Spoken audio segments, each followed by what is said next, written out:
Hello. Gynaecologist doctor Sinha बोल रही है। ये वाइफ प्रेग्नेंट है, लड़की है, अबॉर्शन करना था। कैसे बात कर रहे हो आप? क्या बात कर रहे हैं? लड़का चाहिए होगा आपको? नहीं, लड़का नहीं, लड़की ही चाहिए थी। तो फिर क्यों करा रहे हो अबॉर्शन? चूंकि रेप हो जाएगा इसका।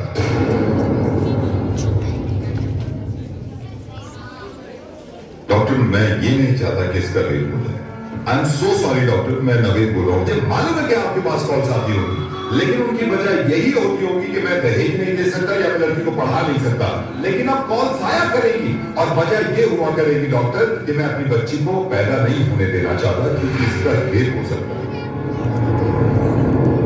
दिल्ली में 8 महीने की बच्ची का रेप हुआ। 8 महीने की बच्ची होती कितनी, अगर वो तंदुरुस्त ना हो, इंसान के एक हाथ में आ जाती है, उसका रेप हुआ है। I'm sorry, मैंने आपका वक्त भी ले लिया, लेकिन मैं बताना चाह रहा हूँ सबको कि ये होने लगेगा, वरना इस चीज को बंद करवा दो। मेरी समझ में नहीं आता, स्लोगन देखने के बाद लोग खुश हो जाते हैं, बेटी बचाओ बेटी पढ़ाओ। क्यों क्यों हम पहले ही जाहिर कर देते हैं कि बेटियां कमजोर है, पढ़ी लिखी नहीं है, इनको बचाना भी है। ऐसे स्लोगन क्यों नहीं बनते कि बेटे को बताओ और ना माने तो थप्पड़ लगाओ। और जितने लोग इस बात को मानते हैं ना कि लड़की घर से बाहर निकलती है तो रेप होता है, उसके रिश्तेदार ने बेडरूम में घुस के उसकी बच्ची के साथ रेप किया।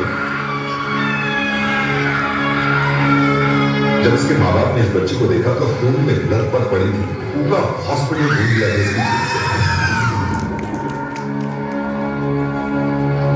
और हिंदू मुस्लिम आप करते रहिए अपना काम, एक दूसरे को बुरा भला कहने में और जुलूस निकाल के एक दूसरे को मारने में। अगर शर्म है ना थोड़ी सी, तो इनसे ज्यादा खतरनाक जो हमारे मुल्क में हो रहा है कि बच्चों के रेप जो करते हैं उन जानवरों को जाके सबक सिखाओ और इतनी भीड़ ले जाकर।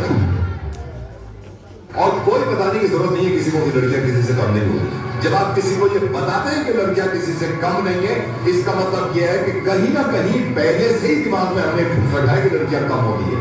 100 करोड़ की आबादी में अगर एक इंसान भी मेरी आवाज सुन रहा है और उसको ये लगता है कि लड़कियां देर रात घर से बाहर निकलती हैं तो रेप होते हैं, तो मुझसे बात करें।